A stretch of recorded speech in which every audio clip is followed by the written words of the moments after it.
नमस्कार फ्रेंड्स, मैं एडवोकेट प्रज्ञा भूषण आज आपके सामने एक ऐसे प्रॉपर्टी के मसले को लेकर के आई हूँ जिसके बहुत सारे सवाल आते हैं, बहुत सारे कंफ्यूजन्स हैं लोगों के मन में। और वो टॉपिक ये है दोस्तों कि लोग ये बहुत पूछते हैं कि मैम रेलिंक्विशमेंट डीड और रिलीज डीड में क्या फ़र्क है, और ये जब रिलीज डीड या रेलिंक्विशमेंट डीड कम स्टैम्प ड्यूटी पे करके हम एग्जीक्यूट करवा सकते हैं, रजिस्टर्ड करवा सकते हैं, तो सडनली कई बार सब रजिस्ट्रार ऑफिसेज जो हैं ये इनको होल्ड क्यों कर देते हैं, इनको इम्पाउंड क्यों कर लेते हैं, और वो इस पे गिफ्ट डीड की पे जो लागू होती है वो पूरी स्टैम्प ड्यूटी क्यों पे करने को बोलते हैं। तो दोस्तों आज मैं आपको यही फ़र्क समझाने वाली हूँ कि रेलिंक्विशमेंट डीड और रिलीज डीड में क्या फ़र्क है और कब ये रिलीज डीड या रेलिंक्विशमेंट डीड जो है एक गिफ्ट डीड का रूप ले लेती हैं, यानी कि आप इस कम स्टैम्प ड्यूटी से आपका गुजारा नहीं होता, आपको पूरी स्टैम्प ड्यूटी देनी पड़ती है जो कि एक सेल डीड या गिफ्ट डीड पे की जाती है। अगर आप मेरे चैनल पे फर्स्ट टाइम आए हैं तो इसे सब्सक्राइब कर लीजिए ताकि इस तरह के यूजफुल वीडियोस आपको रेगुलरली मिलते रहें। बेल आइकन प्रेस कर लीजिएगा ताकि आपको नोटिफिकेशंस भी पहुंचते रहें मेरे नए अपडेट्स के, नए वीडियोस के। तो बात करते हैं दोस्तों रेलिंक्विशमेंट डीड और रिलीज डीड की। तो पहली चीज़ कि रेलिंक्विशमेंट डीड और रिलीज डीड वैसे दोनों को ही हिंदी में हम हक त्याग पत्र कहते हैं, यानी कि अपना हक, अपना राइट जो है आप किसी और के फेवर में त्याग देते हैं।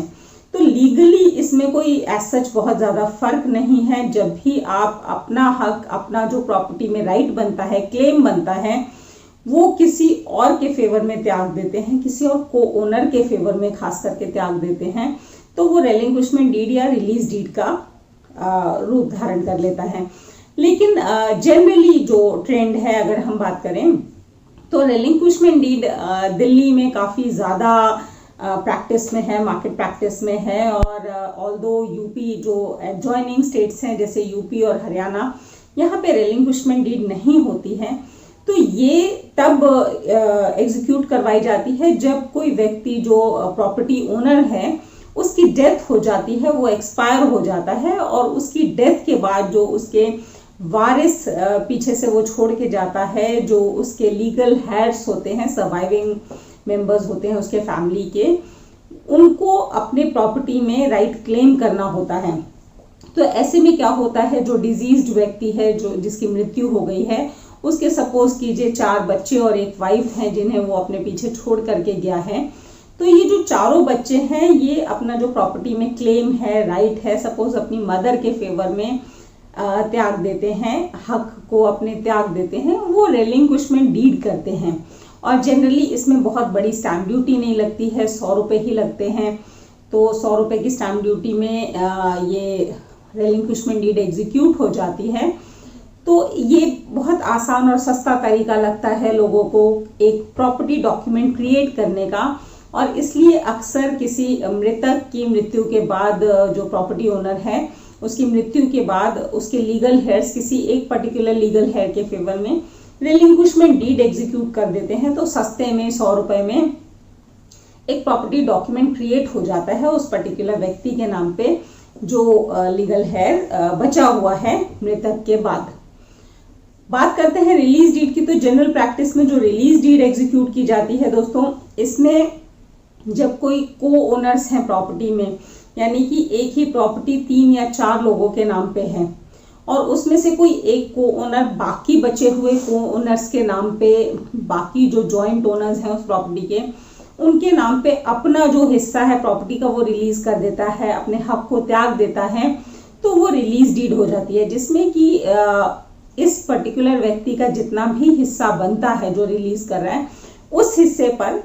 4% स्टैम्प ड्यूटी लगती है। और उस स्टैम्प ड्यूटी पे, तो ये भी बहुत छोटी स्टैम्प ड्यूटी होती है जिसके बेसिस पे एक रिलीज डीड तैयार हो जाती है और वो अपना हक त्याग देता है बाकी को ओनर्स के नाम पे।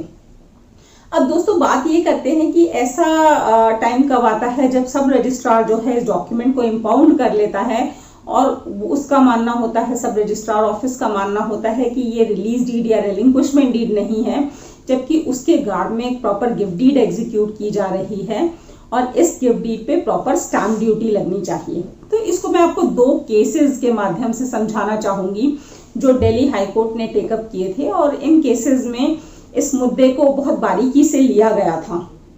तो पहला केस था दोस्तों तृप्ता कौशिक वर्सेस सब रजिस्ट्रार ऑफिस 6A दिल्ली। तो दोस्तों इस केस में क्या था कि माँ और बेटे के नाम पे जॉइंट नाम पे कन्वेंस डीड थी और बेटे ने अपना हिस्सा माँ के नाम पे रिलीज कर दिया था या रिलिंक्विश कर दिया था, क्योंकि दोनों को ओनर्स थे, जॉइंट ओनर्स थे प्रॉपर्टी के। तो इस केस में सब रजिस्ट्रार ऑफिस ने इस डॉक्यूमेंट को इंपाउंड कर दिया था और ये कहा था कि ये एक्चुअली एक गिफ्ट डीड है और क्योंकि इसमें कंसिडरेशन या ट्रांजैक्शन है और क्योंकि ये गिफ्ट डीड है तो इस पे प्रॉपर गिफ्ट डीड की फीस लगनी चाहिए। 1 लाख रुपए पेनल्टी भी लगाई थी बाकायदा। तो इसमें जो दिल्ली हाई कोर्ट का मानना था कि क्योंकि दोनों को ओनर्स हैं, जॉइंट ओनर्स हैं और एक को ओनर ने दूसरे को ओनर के ही नाम पे अपना जो हक है वो त्याग दिया है, रिलीज कर दिया है, तो इसे हम गिफ्ट का नाम नहीं दे सकते हैं। और क्योंकि सिर्फ इसमें कंसिडरेशन या ट्रांजैक्शन जैसे वर्ड्स यूज होते हों, उससे हम इसको इन्फ्लुएंस नहीं निकाल सकते कि ये गिफ्ट डीड है और ये एक प्रॉपर रिलीज डीड ही मानी जाएगी। लेकिन यहीं पे दोस्तों एक दूसरा केस था Ramesh Sharma versus government of NCT of Delhi, जो कि ऑनरेबल दिल्ली हाई कोर्ट ने ही टेकअप किया था। और इस पर्टिकुलर केस में दो पेरेंट्स के नाम पे यानी कि माता और पिता के नाम पे कन्वेंस डीड थी, जिसमें से पिता की मृत्यु हो जाती है और मृत्यु से पहले पिता अपने बेटे के नाम पे विल करके जाते हैं अपने हिस्से की, यानी कि जो उनका जॉइंट शेयर था उसमें से उनका जो अनडिवाइडेड शेयर था वो अपने बेटे के नाम पे विल करके गए थे। अब पिता की मृत्यु के बाद जो लीगल हेयर्स हुए वो माता हुई, बेटा हुआ और उनकी 5 डॉटर्स थी। तो जो पांचों डॉटर्स थी, पांचों जो बहनें थी, उन्होंने रिलिंक्विशमेंट डीड कर दी अपने भाई के नाम पे। तो यहाँ पे दिल्ली हाई कोर्ट ने कहा कि क्योंकि जो बहनें हैं उन्होंने दोनों को ओनर्स यानी कि भाई और माता के नाम पे रिलिंक्विशमेंट डीड ना करके स्पेशली सिर्फ एक जने के नाम पे यानी कि भाई के नाम पे रिलिंक्विशमेंट डीड की, तो इसे उनका हक त्यागना नहीं माना जा सकता है। इसमें वो स्पेसिफिकली सिर्फ भाई को गिफ्ट कर रही हैं और इसे गिफ्ट डीड कहा जाएगा। तो दोस्तों बहुत बारीक फर्क है गिफ्ट डीड और रिलिंक्विशमेंट में कि अगर बहुत सारे कोनर्स हैं और सभी कोनर्स के फेवर में अपना हक त्यागा जा रहा है तो वो तो रिलिंक्विशमेंट डीड या रिलीज डीड माना जाता है। लेकिन जहां पे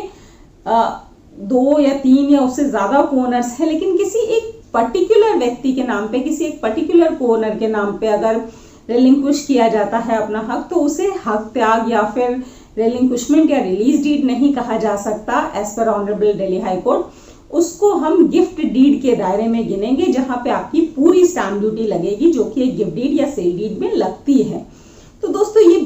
ये फर्क है रिलीज डीड, रिलिंक्विशमेंट डीड और